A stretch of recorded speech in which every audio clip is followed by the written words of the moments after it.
नमस्ते सरस्वती देवे गौरवाणी प्रचारिणे निर्विशेष शून्यवादी पाश्चात्य देश तारणे जगत गुरु प्रभुपाद की जय।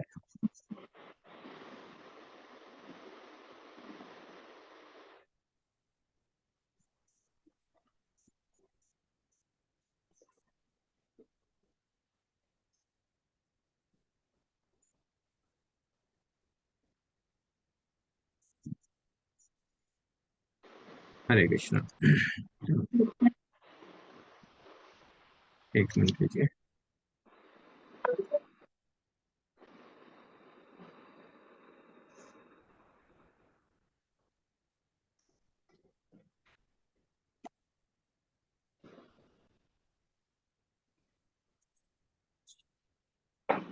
ठीक है, तो आपका 15 चैप्टर जो पढ़ते हैं वो हो गया पूरा। ओके। तो कल हमने किया था श्लोक नंबर 2.67, राइट। हम्म। बताइए, क्या क्या इंपॉर्टेंट पॉइंट हमने किए थे कल 67 में? क्या इंपॉर्टेंट पॉइंट किए थे? हरे कृष्ण प्रभु जी। यस, राजश्री माता जी बताइए। प्रभु जी, आपने बताया था कि इंद्रियां हैं जो वो इंद्रिय विषयों में निरंतर विचरण करती है, और जो वो अयुक्त व्यक्तियों की जो इंद्रियां हैं वो हमेशा इंद्रियों विषय में लगी रहती है, और जो कृष्ण भावना भावित व्यक्ति है उसकी इंद्रियां हैं वो हमेशा भगवान की सेवा में लगी रहती है। और इंद्रियां हैं वो इंद्रिय विषयों में भ्रमण करती है, और उसी में से किसी एक विषय पर मन इंद्रिय है वो मन का हरण कर लेती है, उसी एक इंद्रिय पर मन स्थिर हो जाता है, और ये इंद्रियां फिर मन का हरण कर लेती है। और जब हाँ। मन का हरण हो जाता है तो मन के साथ में जो हमारी बुद्धि है वो मन वो बुद्धि का भी हरण कर लेता है। ठीक है, और कोई बताएं? विभा माता जी, यस। हरे कृष्ण प्रभु जी। और आपने हरे ये कृष्ण। बताया कि मन किसी एक इंद्रिय के साथ ही रह सकता है, पांचों इंद्रिय के साथ नहीं रह सकता है। हाँ, वेरी गुड। मन जो है, हमारी 5 इंद्रियां हैं, और पांचों इंद्रियों में से मन किसी किसी एक का संग कर लेता है ना। जिस इंद्रिया का मन संग करता है वो ही इंद्रिय मन को हर लेती है ना। जरूरी नहीं है 5 इंद्रियां ही उसको हर लें। जिस जिस इंद्रिय पे मन कंसंट्रेट होगा, उसी वही इंद्रिय उस मन को हर लेती है। हाँ, वेरी गुड। और बताएं। हरे कृष्ण प्रभु जी। साथ में आपने बताया था कि अगर प्रयत्न किया जाए तो मन है एक से ज्यादा दो ज्यादा से ज्यादा दो इंद्रियों के द्वारा मन को हरा जा सकता है। हाँ, अगर अगर प्रैक्टिस किया जाए अभ्यास के द्वारा, एटलीस्ट दो इंद्रियों पे कंसंट्रेट कर सकता है मन। ठीक है, वेरी गुड। सुनीता माता जी, यस। हरे कृष्ण प्रभु जी। प्रभु जी, आपने ये विधेय आत्मा और असंयुक्त, इसमें डिफरेंस बताया था दोनों में। हाँ, विधेय आत्मा और अयुक्त अयुक्त अस- में क्या अंतर है? विधेय आत्मा क्या है?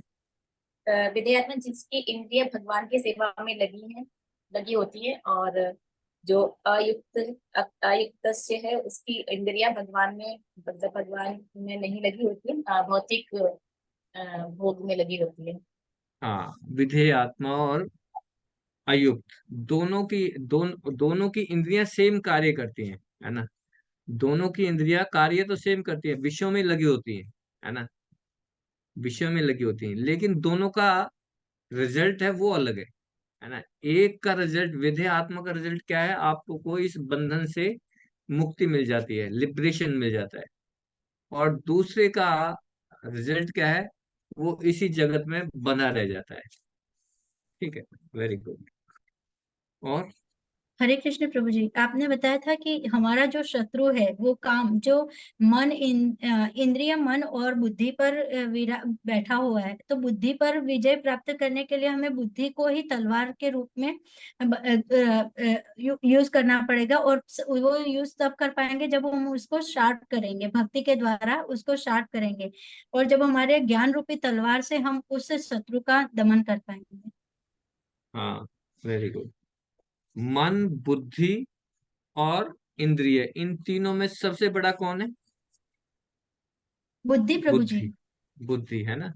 तो जब हमें लड़ाई करनी होती है ना, तो लड़ाई करनी होती है तो सबसे पहले कौन सा हथियार निकालते हैं? जो जो सबसे सत्य। अच्छा हथियार है ना, सबसे बड़ा। तो बुद्धि इन तीनों में से अब जो ये जो काम, जो हमारा दुश्मन है, वो इन तीन जगह पे रहता है। इंद्रिय, मन और बुद्धि। ठीक है, लोकेशन है ये दुश्मन की। अब इस दुश्मन को निकालना है, तो हमें हमारा जो हथियार है, जो मेन जो तलवार है, वो है बुद्धि। उसको पैना करना पड़ेगा, उसको बिल्कुल शार्प करना पड़ेगा, है ना। और उसको शार्प कैसे करेंगे? बुद्धि को शार्प कैसे करेंगे? ज्ञान से, है ना। नॉलेज।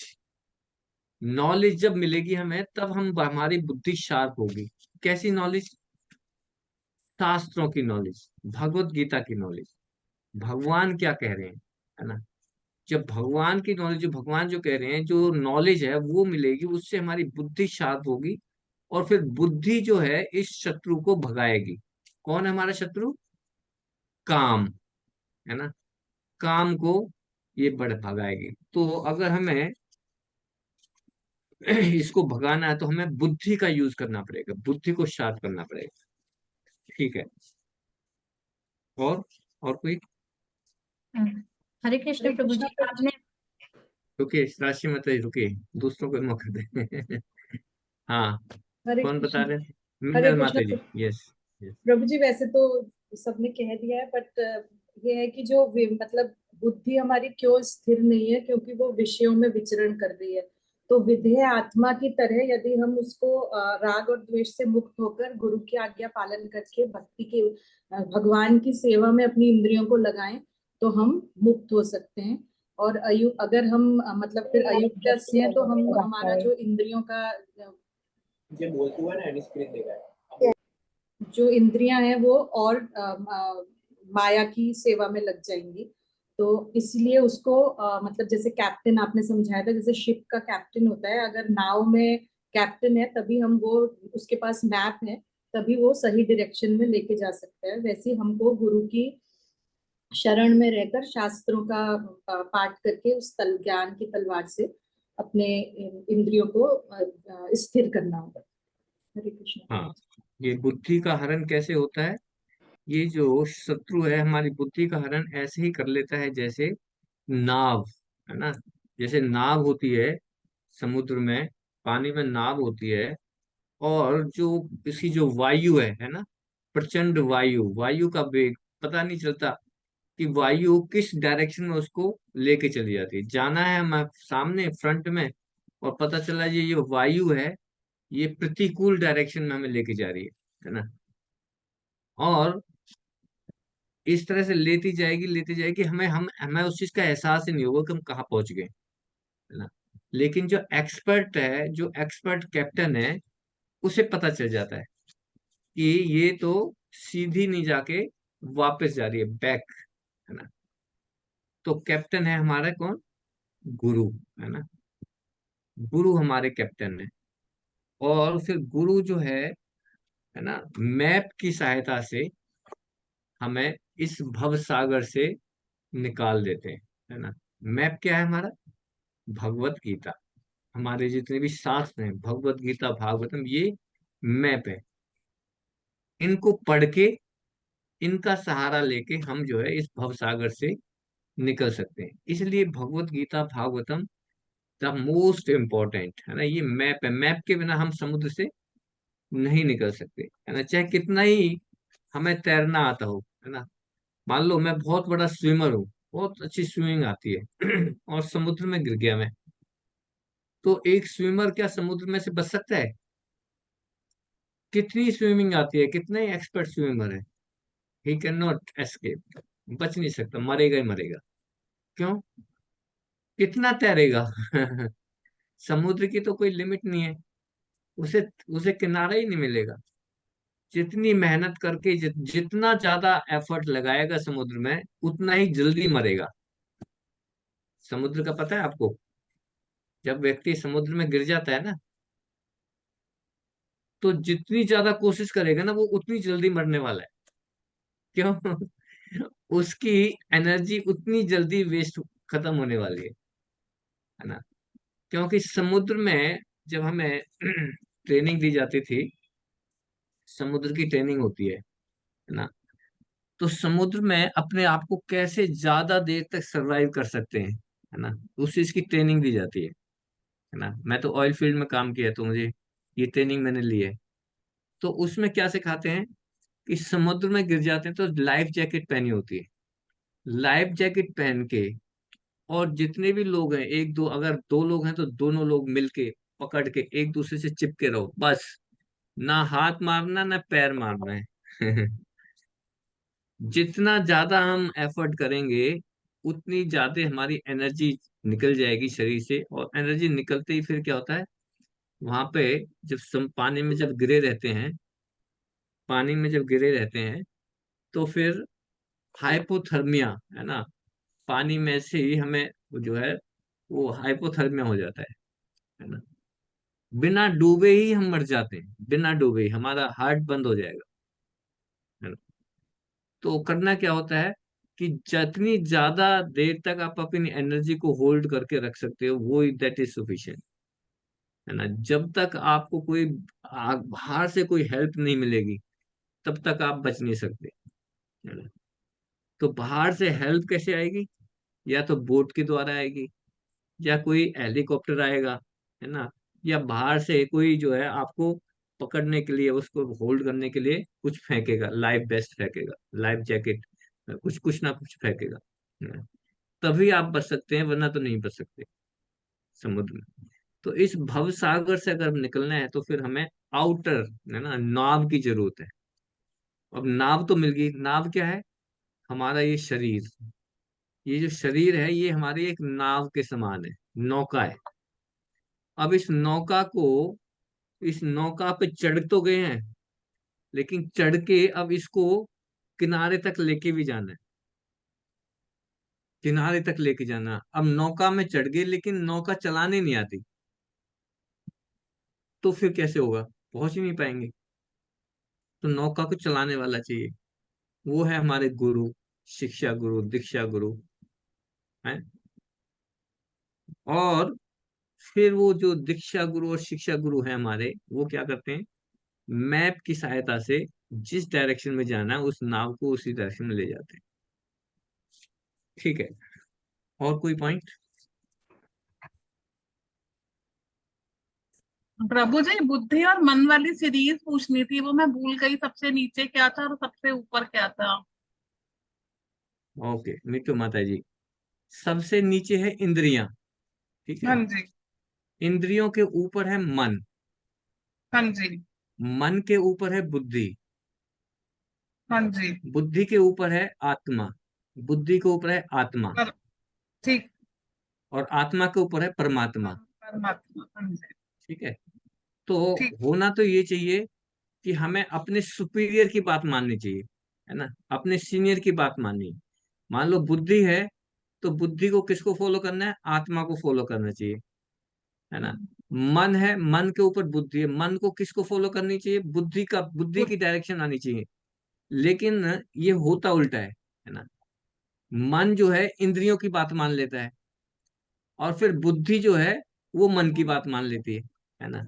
तो ये ऐसे हो गया, जैसे घर का नौकर जो है अपनी दादागिरी जमा रहा है ना, कि सारी बात हम नौकर की सुन रहे हैं, है ना। जब हम सारी बात नौकर की सुनेंगे, तो नौकर क्या करेगा? एक दिन आपको ही बाहर निकाल देगा घर से, है ना, और खुद मालिक बन जाएगा, ठीक है ना। है। यही हमारे साथ होता है। तो हमें नीचे वाले अपने नौकर की बात नहीं सुननी, उस नौकर को कंट्रोल करना है, हमें डिक्टेट करना है ना। और कोई? रीटा माता जी कैसे सुस्त हैं? हरे कृष्णा प्रभु जी। मैं लेट से ज्वाइन करी ना, तो मुझे पता नहीं अच्छा, नहीं वो क्या कल क्या कल तो डिस्कस थी ना हुआ। आप क्लास में? थे कल क्लास प्रभु में जी, थे? कल भी मैं लेट ही आई थी जी, आई थी, लेट हो जाता है आजकल। अच्छा अच्छा, ठीक है। और कोई डिस्कस करना चाहते हैं? तो कल हमने ये पॉइंट जो है ये डिस्कस किया था कि जब ये जो बुद्धि है ना, ये मन जो है, यानी कि जो ये काम है, काम इस मन को भी हर लेता है और इस बुद्धि को भी हर लेता है। तो काम क्या करता है? ये हमारे जो ज्ञान का जो जो बुद्धि का जो ज्ञान है ना, उसको ढक देता है। जैसे मिरर होता है ना, मिरर है ना, ग्लास जिसमें हम अपना चेहरा देखते हैं, है ना। यदि उसको ऊपर मिट्टी जम जाए, बहुत गर्दा आ जाए, तो उसमें हमारा चेहरा दिखाई नहीं देगा, है ना। क्यों? क्योंकि जो जो उस ग्लास की जो अम, प्रतिबिंब वाली जो शक्ति थी वो किसने ढक दी? है, धूल ने, धूल मिट्टी ने ढक दी। इस वजह से वो हम अपना चेहरा दिखाई नहीं दे रहा है ना। इसी तरह से इस बुद्धि को ये काम जो है ढक देता है, बुद्धि का जो ज्ञान है उसको ढक देता है। और जब ये ढक देता है तो इसे पता ही नहीं चाहिए इसकी जो शक्ति है, क्या शक्ति है, कि क्या करना चाहिए क्या नहीं करना चाहिए, है ना। ये उसे पता ही नहीं चलता, है ना। जो अकार्य है उसे उसमें लग जाता है। क्यों? क्योंकि उसकी उसकी जो बुद्धि को ढक दिया है इस काम ने, है ना? तो इसलिए भक्त को बहुत सावधान होना चाहिए। एक भक्त को बहुत सावधान रहना चाहिए। किस चीज से सावधान रहना चाहिए? कि उसकी सारी की सारी इंद्रियां भगवान की सेवा में लगनी चाहिए, है ना। सारी, अगर कोई एक इंद्रिय भी छोड़ दी हमने, ये बहुत इंपॉर्टेंट है। अगर हमने किसी एक इंद्रिय को भी खुला छोड़ दिया, वो एक इंद्रिय ही हमारा पतन का कारण बन जाएगी। कैसे? एग्जाम्पल, भरत महाराज का एग्जाम्पल है। भरत महाराज अपने राज्य को छोड़ के, है ना, भरत महाराज की बड़ी सुंदर पत्नी थी, रानियां थी, है ना, पूरा राज्य, पूरे राज्य के राजा थे। भगवान की प्राप्ति के लिए सारे राज्य को छोड़ के, पत्नी को छोड़ के, बच्चों को छोड़ के कहाँ चले गए? जंगल में। किस लिए गए? भगवान का भजन करूंगा जाके, बस भगवान की प्राप्ति करनी। और जंगल में तपस्या कर रहे हैं, सारी इंद्रियां लगा रखी, लेकिन उनकी जो एक नेत्र इंद्रिय थी, जो आंखों की इंद्रियां थी देखने की, वो खुली छोड़ दी। और उस इंद्रिय ने क्या देख लिया? एक हिरण का बच्चा, एक हिरण का छोटा सा बच्चा देख लिया। बस ये इंद्रिय उस हिरण के बच्चे पे ही अटक गई। क्या अटक गई? अब देखिए, कोई पागल नहीं थे, है ना। भरत महाराज जो अपने राज्य को छोड़ के इतना सा कर रहे हैं, बहुत इंटेलिजेंट बुद्धिमान व्यक्ति थे। और अपनी बुद्धिमता से क्या सोच रहे हैं? ये सोच रहे हैं कि देखो, इस छोटे से भिड़न के बच्चे को, जो अभी अभी इसकी माँ गुजरी है, जस्ट पैदा हुआ है, अब इसका ध्यान कौन रखेगा? इसका ध्यान कौन रखेगा? ये इसका क्या होगा? मेरे और किसी ने तो देखा नहीं, मैंने देखा है। अब मुझे, मेरी जिम्मेदारी बनती है कि मैं इस हिरण के बच्चे का ध्यान रखूं। कितना बुद्धिमता है ना, बुद्धिमान व्यक्ति सोच सकता है ना। लेकिन उसे ये नहीं पता कि ये इंद्रिय जो है, ये नेत्र इंद्रिय है, वो ध्यान रखने का मतलब क्या हुआ? कि इस इंद्रिय को आप भगवान की सेवा में नहीं लगा रहे हो, है ना। और हुआ क्या फिर?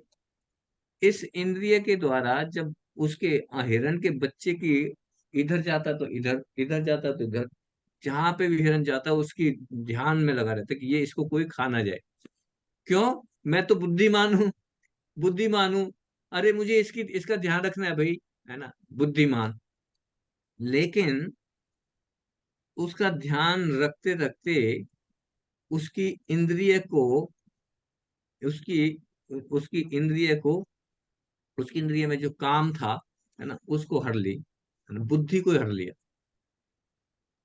अब बुद्धि सारा बस हिरण के बच्चे पे ध्यान दे रही। बाकी चारों इंद्रियां अलग से हैं, सिर्फ एक नेत्र इंद्रिय खुली छोड़ दी उसने। नेत्र इंद्रिय की वजह से क्या हुआ, जब उसको उसको जीवन त्यागना पड़ा, वो हिरण का बच्चा भाग गया। स्टोरी सुनिए ना। वो हिरण का बच्चा चला गया कहीं जंगल में।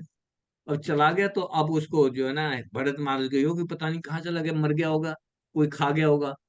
अपनी तपस्या छोड़ के उसके पीछे पीछे ढूंढने के लिए चल दिए। हैं? वो हिरण का बच्चा तो मर गया। वो चलते चलते ढूंढते ढूंढते वो भी, भरत महाराज भी अपने शरीर छोड़ दिया। लेकिन ध्यान क्या था, चिंतन क्या था, हिरण का बच्चा कहाँ चला गया, हिरण का बच्चा। अगला जन्म कहाँ मिला उसको, हिरण का जन्म लेना पड़ा। अब देखिए, इतना बुद्धिमान व्यक्ति जिसने अपना राज्य राजपाट सब छोड़ के जंगलों में जाके तपस्या करने के लिए, लेकिन सिर्फ एक इंद्रिय को छोड़ दिया खुला। उस इंद्रिय ने कहाँ पे उनको डेस्टिनेशन दिया, हिरण का जन्म लेना पड़ा भरत महाराज को। है ना? लेकिन क्योंकि भरत महाराज ने बहुत तपस्या की थी, उन पे भगवान ने कृपा की।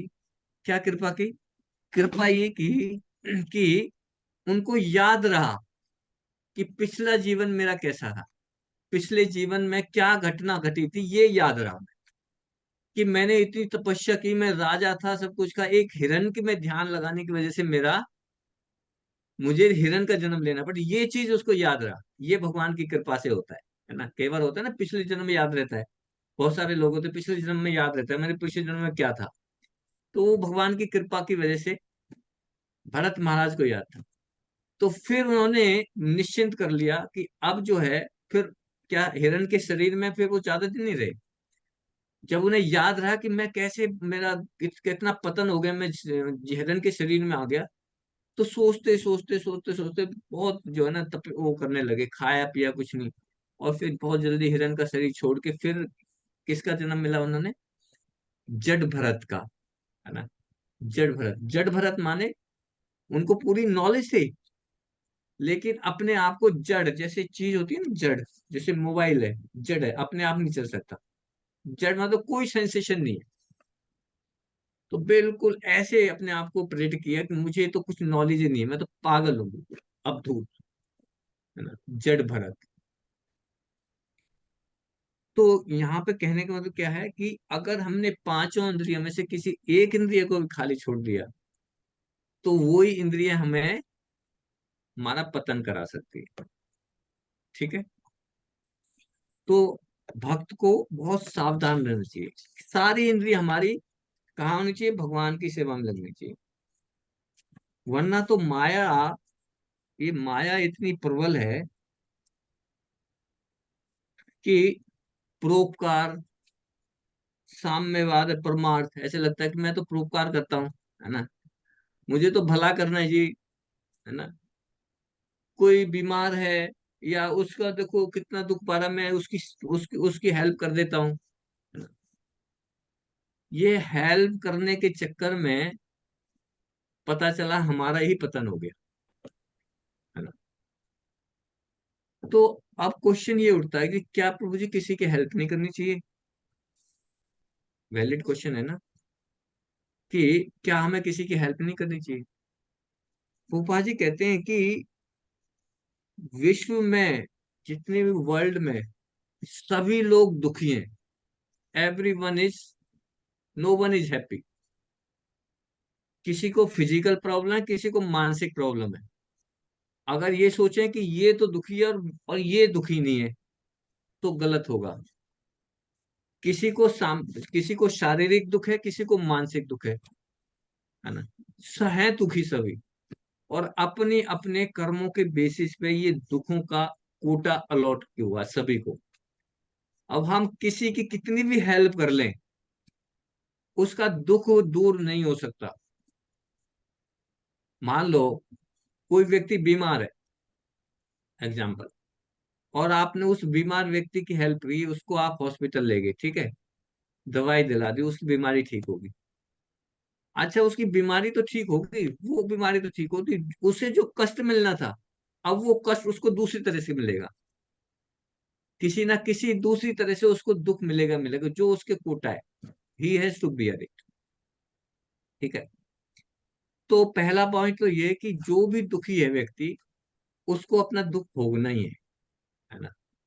अब इसका मतलब ये नहीं कि हमें उनकी हेल्प नहीं करनी। रूपा जी कहते हैं कि हमें अगर किसी व्यक्ति की हेल्प हम कर सकते हैं ना, तो सबसे बड़ी हेल्प क्या है? सबसे बड़ी हेल्प ये है कि उस व्यक्ति को भगवान का नाम दिया जाए, उस व्यक्ति को भगवान के बारे में बताया जाए, उसको कृष्णा कॉन्शियस बनाया जाए। ये वर्ल्ड की सबसे ज्यादा सबसे बड़ी हेल्प है, अगर हमें किसी की हेल्प, क्योंकि और तो कुछ हम कर ही नहीं सकते। अगर हम सोचें कि इसके दुख को मैं दूर कर दूं, तो ये मेरे हाथ में नहीं है, मैं दुखों को दूर नहीं कर सकता। दुख तो उसको मिलने मिलने हैं। हाँ, दुखों को सहन करने की शक्ति आप दे सकते हैं, दुखों को सहन करने की शक्ति आप दे सकते हैं। कोई ये ना सोचे कि मैं अब भक्ति में आ गया हूं, मैं तो भक्त बन गया हूं, तो अब मुझे दुख नहीं आएंगे। ये गलत फहमी हमारी दूर रहनी चाहिए। सभी को दुख आने, भक्तों को भी दुख आते हैं, और जो अभक्त हैं उनको भी दुख आते हैं। लेकिन भक्तों के जो दुख हैं वो बहुत ही मिनिमम होते हैं, और उन दुखों को पार करने के लिए भगवान हमें शक्ति देते हैं। ठीक है। दुखों को सहन करने की शक्ति भगवान देते हैं, क्योंकि जो भक्त के शरीर में जो दुख आते हैं उसका कंट्रोल भगवान के हाथ में होता है, और जो अभक्त हैं, अभक्तों को जो दुख आते हैं उसका कंट्रोल माया देवी के हाथ में होता है, माया देवी के, दुर्गा देवी के हाथ में होता है। ये डिफरेंट है ना। तो जो भक्तों को जो दुख आते हैं, तो भक्त भक्त उन दुखों को कैसे सहन कर लेते हैं, कैसे सहन करते हैं भक्त? भक्त के जीवन में जब दुख आते हैं तो क्या क्या सोच के वो सहन करते हैं? हरे कृष्ण प्रभु जी। यस, भगवान का आरती नाम माता। उच्चारण। हाँ प्रभु जी, भक्त ये सोचता है कि मेरे पे शायद इससे बड़ा दुख आना था, तो इसे भगवान की कृपा से ये मेरा बहुत कम दुख आया। हाँ, मेरे ऊपर और ज्यादा दुख आना चाहिए था, लेकिन भगवान ने तो बहुत थोड़ा सा ही मुझे दुख दिया है ना। ये और कौन सा, और कैसा एटीट्यूड होना चाहिए भक्त का? और प्रभु जी भगवान का नाम उच्चारण करके, भगवान का चिंतन करके तो अंदर से पावर आती है, एनर्जी आती है। हाँ, भगवान का नाम जप करके भगवान हमें शक्ति देते हैं। ठीक है। और हरे कृष्णा प्रभु जी को ये भी, सॉरी, किस, कौन बोल रहे थे? हरे कृष्णा प्रभु जी, नेहा हाँ, माता। नेहा माता जी, बताइए। मतलब भक्त ये भी सोचता है कि हमारे पिछले जन्म के कर्म होंगे जो हमें ये दुख आ रहा है। हाँ बिल्कुल, कि ये जो दुख है, ये दुख जो है मेरे पुराने कर्मों के, विगत विगत कर्मों के फल हैं। वरना तो ये दुख नहीं आते। जैसे दुख आए ऐसे सुख भी आएंगे, जैसे सुख है ऐसे ही दुख भी आएंगे। तो सुख और दुख दोनों में ही संभाव रहते हैं भक्त लोग, है ना। और ये समझते हैं कि भगवान, जब मेरा कंट्रोल भगवान के हाथ में है, तो फिर भगवान मेरे लिए जो भी करेंगे वो अच्छा ही करेंगे। अगर ये थोड़ा सा कष्ट भगवान मुझे दे रहे हैं, तो वो ऐसे ही है जैसे पिता अपने बच्चे को कई बार थप्पड़ मारता है ना। तो उसको सजा देता है, तो उसका पर्पज क्या होता है? उसका रिफॉर्मेशन करना, उसकी भलाई के लिए। माँ अपने बच्चे को डांटती है और स्कूल भेजती है, तो उसमें बच्चे को डांटना भी पड़ता है ना, कई बार थप्पड़ भी लगाने पड़ते हैं। हम्म, लेकिन वो सजा क्यों दी जाती है? वो जो सजा दी जाती है कि बच्चे का भला हो। तो ऐसे ही जब हमें दुख आते हैं, तो हमें ये सोचना चाहिए कि इसमें भी हमारे आप भलाई है ना। तो इन दुखों को सहन करने की शक्ति हमें मिलती है। ठीक है। तो हमने ये पॉइंट्स हमने कल डिस्कस कर लिए थे। ठीक है। और आज हम करेंगे श्लोक नंबर 2.68। पढ़िए, कौन पढ़ेंगे? हम्म, विभा माता जी पढ़ो। हरे कृष्णा प्रभु जी। हाँ, तस्मात् यस्य महाबाहो निगृहीतानि सर्वस्य इन्द्रियाणि इन्द्रियर्थभ्ये तस्य प्रज्ञा प्रतिष्ठिता। अतः जिस पुरुष की इंद्रियां अपने अपने विषयों से सब प्रकार से विरत होकर उसके वश में है, उसी की बुद्धि निश्चय स्थिर है। तात्पर्य, कृष्ण भावनामृत के द्वारा यह सारी इंद्रियों को भगवान की दिव्य प्रेम भक्ति में लगाकर इंद्रिय तृप्ति की बलवती शक्तियों को दमित किया जा सकता है। जिस प्रकार शत्रुओं का दमन श्रेष्ठ सेना के द्वारा किया जाता है, उसी प्रकार इंद्रियों का दमन किसी मानवीय प्रयास के द्वारा नहीं, अपितु उन्हें भगवान की सेवा में लगाए रखकर किया जा सकता है। जो व्यक्ति यह हृदय गमन कर लेता है कि कृष्ण भावनामृत के द्वारा ही बुद्धि स्थिर हो सकती है और इस कला का अभ्यास प्रामाणिक गुरु के पथ प्रदर्शन में करता है, वह साधक अथवा मोक्ष का अधिकारी कहलाता है। हरे कृष्ण प्रभु जी। हरे कृष्ण। थैंक यू माता जी। तस्मात् यस्य महाबाहो निगृहीतानि सर्वस्य इंद्रियाणि इंद्रिय अर्थेभ्य तस्य प्रज्ञा प्रतिष्ठिता। हे महाबाहु, जिस पुरुष की इंद्रियां अपने अपने विषयों से सब प्रकार से विरत होकर उसके वश में है, उसी की बुद्धि निस्संदेह स्थिर है। अब यहाँ पे कंक्लूजन कंक्लूजन दे रहे हैं भगवान, है ना। अतः, अतः माने इसलिए, है ना। इसलिए कब यूज होता है? जब सारा निचोड़ देना होता, कुछ चीज को पहले कुछ बोला हुआ है उसको और थोड़ा सा समराइज कौन करें। अतः इसलिए क्या कह रहे हैं कि जिस पुरुष की इंद्रियां अपने अपने विषयों से अच्छी प्रकार से खींची जाती हैं, उसी पुरुष की बुद्धि स्थिर है ना। जब हम अब इन इंद्रियों को इंद्रिय के विषयों से खींच लेते हैं, अच्छी तरह से खींच लेते हैं इंद्रिय विषयों से, तो फिर क्या हो जाता है? ये बुद्धि स्थिर हो जाती है। ठीक है। वरना तो जैसे पिछले श्लोक में हमने पढ़ा था, भगवान क्या कह रहे हैं कि जो व्यक्ति कृष्ण भावना भावित नहीं है, उसकी इंद्रियां अपने अपने विषयों में विचरण करती हैं, है ना। ये डिस्कस किया ना कि इंद्रियों को अगर खुला छोड़ दिया तो वो अपने विषयों में विचरण करती है ना। तो जो व्यक्ति कृष्ण भावना भावित नहीं है, उस व्यक्ति की इंद्रियां कहाँ पे विचरण करती हैं? अपने अपने विषयों में। जहां पे उसको विषय देखा, आंखों का विषय कुछ और है, कानों का विषय कुछ और है, जीभ का विषय कुछ और है। जहां जहां पे उसे उसके विषय, वहां वहां ये विचरण करती हैं। ठीक है। और विचरण करने से क्या होता है? विचरण करने से क्या होता है कि ये इंद्रियां उस बुद्धि को ही हर लेती है, बुद्धि को हर लेती है। और अब इस श्लोक में भगवान बता रहे हैं कि यदि हम अपनी बुद्धि की रक्षा करनी है, अगर हमें अपनी बुद्धि की रक्षा करनी है, तो ये आवश्यक है कि इस इंद्रिय के साथ जो हमारा मन लगा हुआ है, वह मन इंद्रिय को ना खींचे ना। वरना तो क्या होता है? इंद्रियां मन को खींच लेती हैं।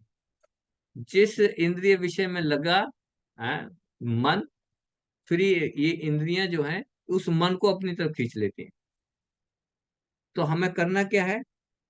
अगर अपनी बुद्धि की रक्षा करनी है, तो हमें ये ध्यान देना कि हम ये जो इंद्रिय है ना, वो मेरे मन को ना खींच ले, बल्कि मेरा मन जो है इस इंद्रियों को ही अपनी तरफ खींचे।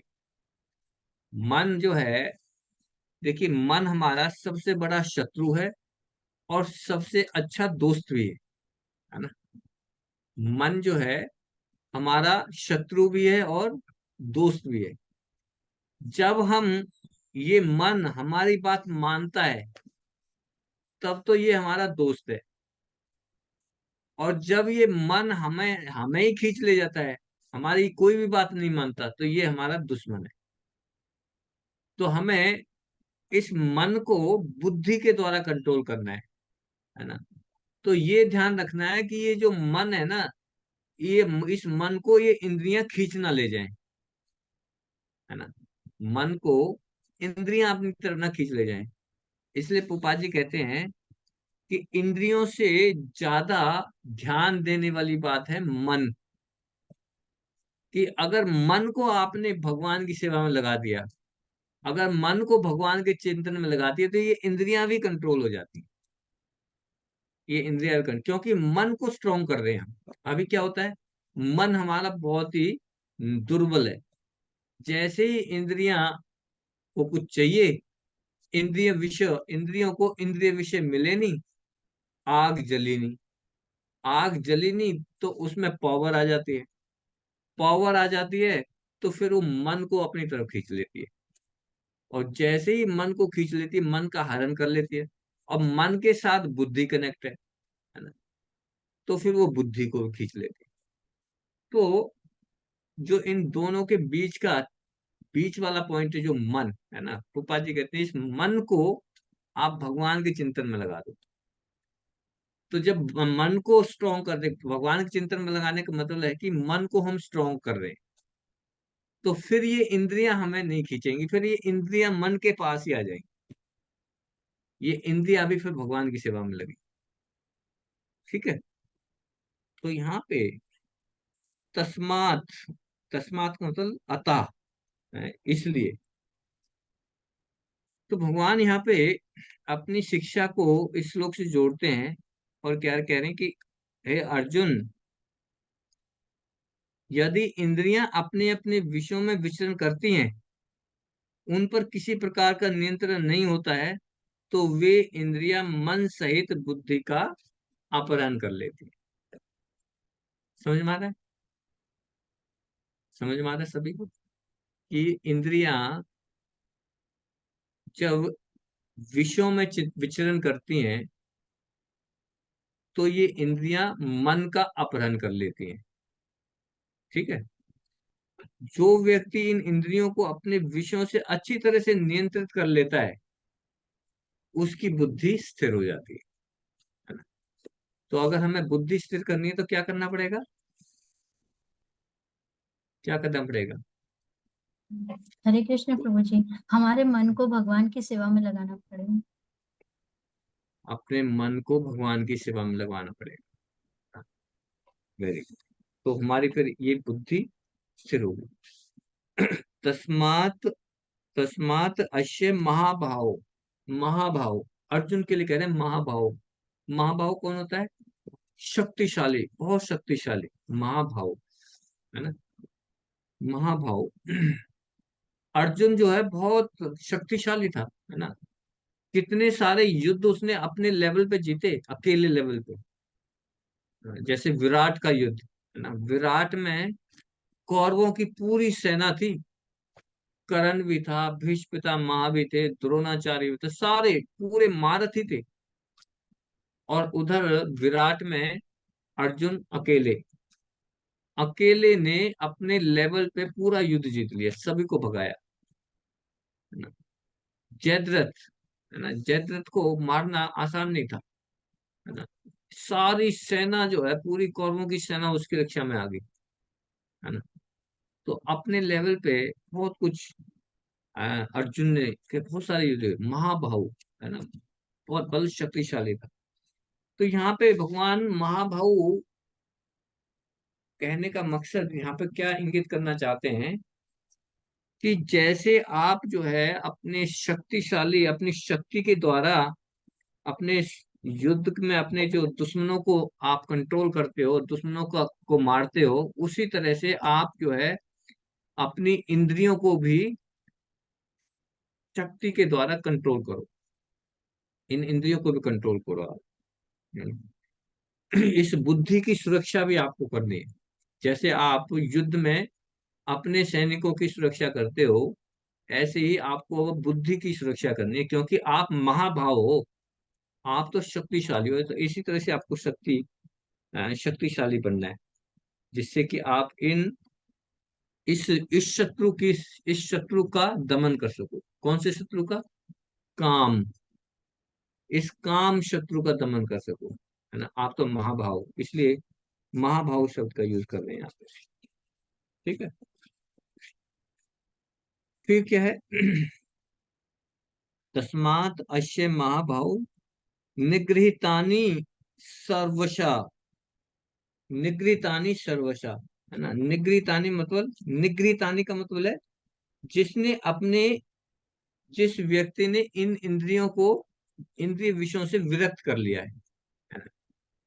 इंद्रिय विषय में घूम ना विचरण करने की अनुमति नहीं दी, है ना, जिस व्यक्ति ने इंद्रिय निगृहीतानी।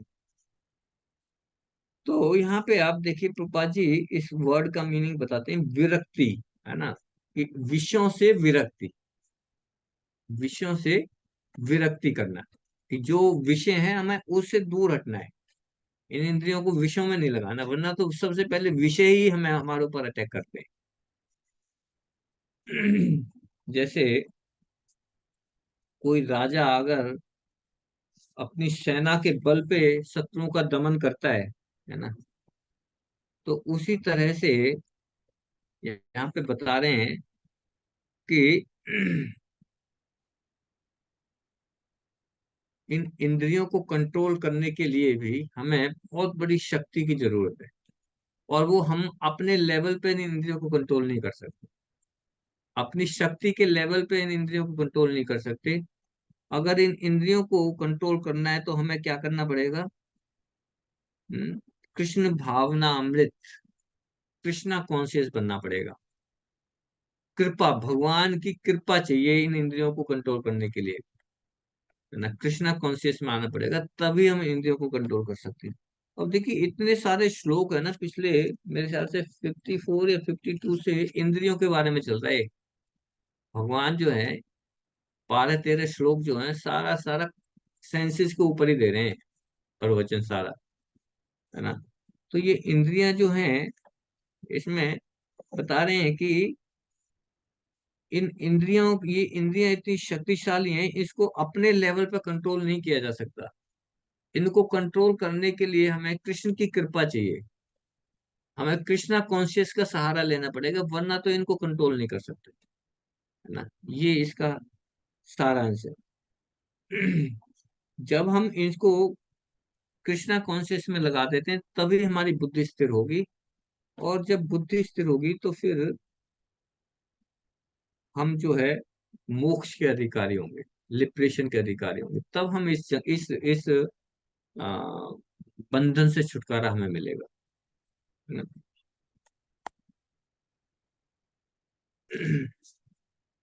बलपूर्वक, है ना, बलपूर्वक।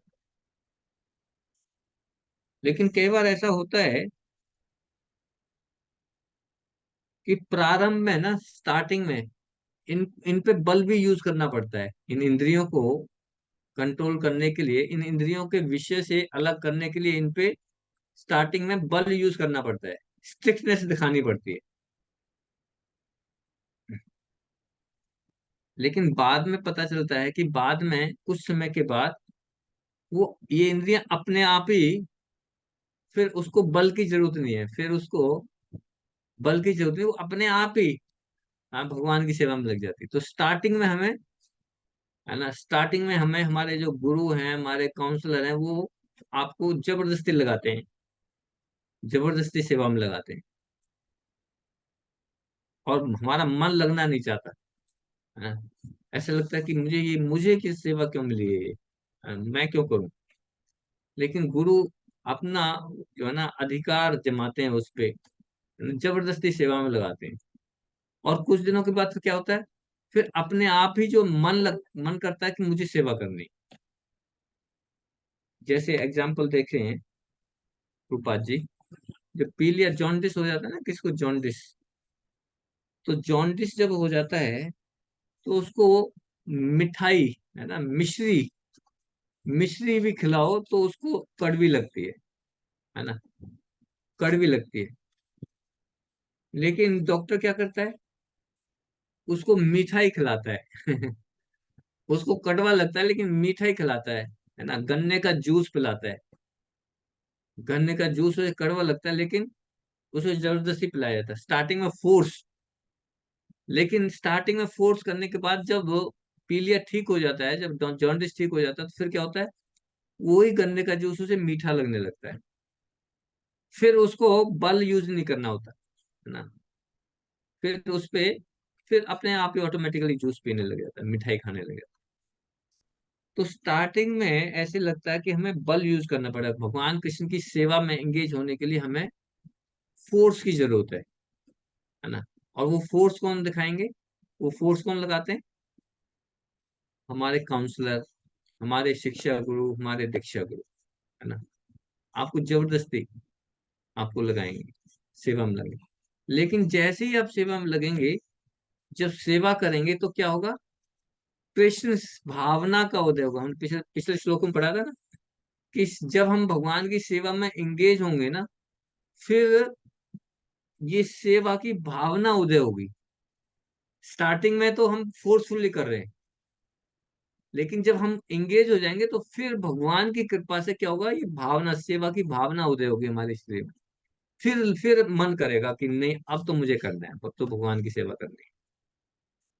तो भगवान की सेवा करने के लिए भी जो भावना का जो उदय है, सेवा की भावना का जो उदय है, वो कैसे होगा, जब हम सेवा करेंगे, एंगेज होंगे सेवा में गुरु के माध्यम से, है ना। गुरु के माध्यम से होंगे तब हमें सेवा की करने का मौका मिलेगा, इच्छा जाहिर होगी। तो धीरे धीरे ना, जो हमारा अविद्या है ना, ये जो मन है जो हमारी बुद्धि को हर लेता है ना, बुद्धि को हर लेकर मतलब हमारे ज्ञान को ही खत्म कर देता है। तो ये अविद्या है ना, इसको बोलते हैं इग्नोरेंस, अविद्या। तो धीरे धीरे ये अविद्या की बीमारी दूर होगी, और जब अविद्या की बीमारी दूर होगी तो ज्ञान आएगा। अब है ना, ज्ञान से फिर हमें जो है भगवान कृष्ण की सेवा में हम लगेंगे, हमारे भगवान की सेवा में आसक्ति हमारी बढ़ेगी, अटैचमेंट बढ़ेगा हमारा सेवा करने के लिए। फिर इंद्रियों को ऊपर बल प्रयोग करने की जरूरत नहीं। ठीक है। तस्मात् महाभाव निगृह्याति सर्वशः। सर्वशः, सर्वशः भी बहुत इंपॉर्टेंट है। सर्वशः का शब्द, सर्वशः मतलब पूर्ण रूप से। पूर्ण रूप से, तीन मीनिंग है इसके। पूर्ण रूप से, सभी प्रकार से, और सभी स्थानों में, है ना। अब यहाँ क्या कह रहे हैं कि इंद्रिय विषयों में, इंद्रिय जिसकी इंद्रियां विषयों से सब प्रकार से विरक्त है। अब जो इंद्रिय विषय है ना, इंद्रिय विषय से विरक्ति कैसे, एक ही तरह से नहीं, सभी प्रकार से, सभी पूर्ण रूप से। पूर्ण रूप से मतलब कैसे समझेंगे इसको, कि मान लो 100%, है ना। अब इंद्रिय विषय बहुत सारे दिखाई दे रहे हैं, उसमें से 50% में मैंने इंद्रिय विषय को कंट्रोल कर लिया। 50% में विरक्ति का मतलब है कि 50% अभी भी इंद्रियां आपकी इंद्रिय विषय में लगी हुई है। 80% मैंने कंट्रोल कर लिया, इसका मतलब 80% में से 20% मेरी सेंसेस अभी भी इंद्रिय विषय का भोग कर रहे हैं। तो यहाँ पे बता रहे हैं कि कब आपको कब आपको इस शत्रु से छुटकारा मिलेगा, जब सर्वतः, सर्वतः माने, सर्वस्व माने पूर्ण रूप से, जब आप पूर्ण रूप से इंद्रियों के विषयों से विरक्त हो जाओगे, है ना। कोई भी एक विषय भी नहीं छोड़ना आपको, किसी भी एक इंद्रिय के विषय को भी नहीं छोड़ना, है ना। सारी इंद्रियों को, इंद्रिय विषयों से 100% विरक्त कर देना है ना। और विरक्त कब होगा, विरक्त का मतलब ये नहीं कि नेगेशन, विरक्ति का मतलब ये नहीं कि आंखें जी, आंखें जो है ना, आंखों का विषय सुंदर देखना, तो ठीक है जी, आंखों को मैं बंद कर लेता हूँ बस, आंखों को बंद कर लेता हूँ मैं, कुछ अब मुझे कुछ दिखाई नहीं दे रहा। आंखों को बंद करने का मतलब इंद्रिय को, आंखों आंखों जो जो आंखों की जो इंद्रिय है उसको अपने इंद्रिय विषय से अलग कर दिया, है ना। आंखें बंद कर लो तो तो अब आंखें बंद करके कितना देर तक रह सकते हो आप, हाँ, रह सकते हो कितनी देर तक, थोड़ी बहुत देर। आंखें तो खोलनी ही पड़ेंगी, है ना। तो इंद्रिय विषयों से अलग करना इंपॉर्टेंट नहीं है, इन इंद्रियों को असली विषय में लगाना, है ना, ये इंपॉर्टेंट है। और विषय क्या है, आंखों का विषय है देखना सुंदर सुंदर चीजें। तो जस्ट सब्जेक्ट को चेंज करना है ना। इन आंखों को भगवान के दर्शन कराओ, है ना, भगवान की अच्छी अच्छी पास टाइम से वो दिखाओ, तो फिर ये कंट्रोल में आएगी। नेगेशन नहीं है, मतलब हम कट ऑफ नहीं कर सकते, इंद्रियों को कट ऑफ नहीं कर सकते, बस हमें चेंज करना है, मैटर को चेंज करना है पूर्ण रूप से। अच्छा, एक है सभी प्रकार से। अब ये कोई कह सकता है कि भाई इंद्रियों के जो विषय हैं, ठीक है, एक तरह से मैं एक तरह से जो है ना इनको विषयों से अलग कर देता हूँ, है ना, और दूसरी तरह से जो है ना दूसरी तरह से भोग लेता हूँ, है ना। तो यहाँ पे बता रहे हैं सर्व से मतलब सब प्रकार से। ऐसा नहीं है, मान लो कोई कहे कि मुझे मिठाई खानी है ना, मिठाई खानी है, तो चलो ठीक है, मिठाई तो बंद कर देता हूँ मैं, है ना, मटर पनीर खा लेता हूँ, है ना, या कुछ और चीज खा लेता हूँ, टेस्ट कर लेता हूँ, है ना। तो सब प्रकार से, है ना, सभी प्रकार से इन इंद्रिय विषयों को दूर हटाना है, इंद्रिय विषयों से दूर करना है अपने आप को। क्योंकि ये जो इंद्रिय विषय है ये विष के समान है, जहर के समान है। अब ये जो जहर है, आप चाहे सोने की कटोरी में रख के खा लो, या एक पीपल के पत्ते के पत्ते के ऊपर रख के खा लो, दोनों का रिजल्ट सेम ही होगा ना, है। आपका अंत होना जरूर है, हो ही जाएगा। अगर जहर को सोने की कटोरी में खाओ या पत्ते पर रख के खा जाओ, वो आपका अंत कर ही देगा, है ना, विषय। तो ये सारे विषय जो हैं क्या है, विष के समान है, जहर के समान है, जहर के समान। और तीसरा है सभी स्थानों, सर्वस्व मतलब सभी स्थानों में। अब कोई सोच सकता है कि इंडिया में, चलो इंडिया में तो जो है मैं इंद्रिय विषय रोक देता हूँ, है ना, लेकिन ये इंद्रिय विषय जो है ना अमेरिका में बहुत अच्छे मिलते हैं, है ना, या हमें यूरोपियन कंट्री में बहुत अच्छी तरह से जो है ना ये इंद्रिय विषय है। तो इंडिया में तो विषयों को कंट्रोल कर लूं, और अमेरिका में जाके इन विषयों को पूरा भोग लूं, या फिर यूरोप में जाके भोग लूं, है ना। तो यहाँ पे बता रहे हैं सर्वस्व का मतलब सभी स्थानों पे।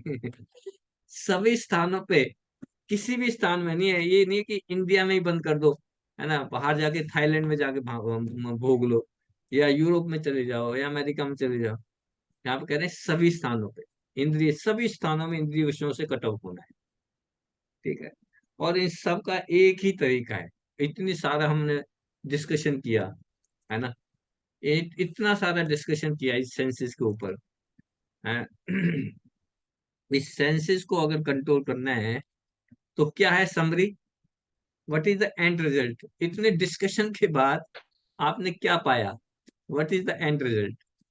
प्रभु जी, मन को नियंत्रित करने के लिए हमें अभ्यास करना होगा। मन को नियंत्रित करने के लिए अभ्यास करना पड़ेगा, ठीक है। और यस, सुनीता माता जी। मुझे कृष्ण भावना में जाना होगा, भगवान कृष्ण में जाना होगा, भगवान भगवान के के प्रेम में आश्रय में, लगा। भगवान के आश्रय में आना होगा, इन इंद्रियों को भगवान की सेवा में लगाना होगा। This Prabhu is ji the इन्हें एंड, हायर इतना टेस्ट देना होगा।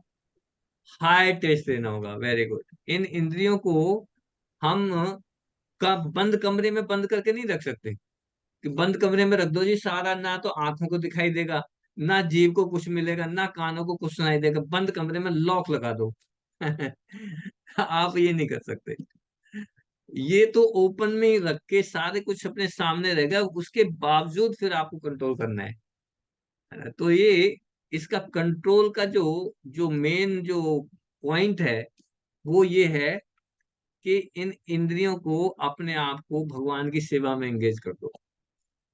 तब तो ये भगवान की सेवा में एंगेज होने से क्या होगा, ये सारी इंद्रिय कंट्रोल होंगी, हमारा पतन होने से बच जाएगा, हम इस भव बंधन से छूट जाएंगे, है ना, और हम जो है अपनी स्पिरिचुअल प्रोग्रेस में आगे बढ़ पाएंगे। इतने भी ये जो कम से कम 10-12 श्लोक जो है, उसमें सारा डिस्कशन का जो सोर्स है, जो एंड रिजल्ट है, वो यही है ना, कि इंद्रियों को कंट्रोल करना है तो क्या करना पड़ेगा, इनको भगवान की सेवा में एंगेज करना पड़ेगा, है ना।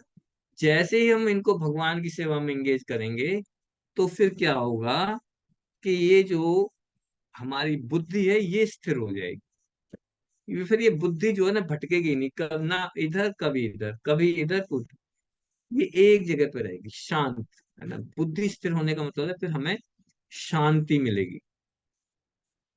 शांति का मतलब, जब शांत शरीर, शांत हमारा मन शांत होगा तो फिर क्या होगा, हमें सुख मिलेगा।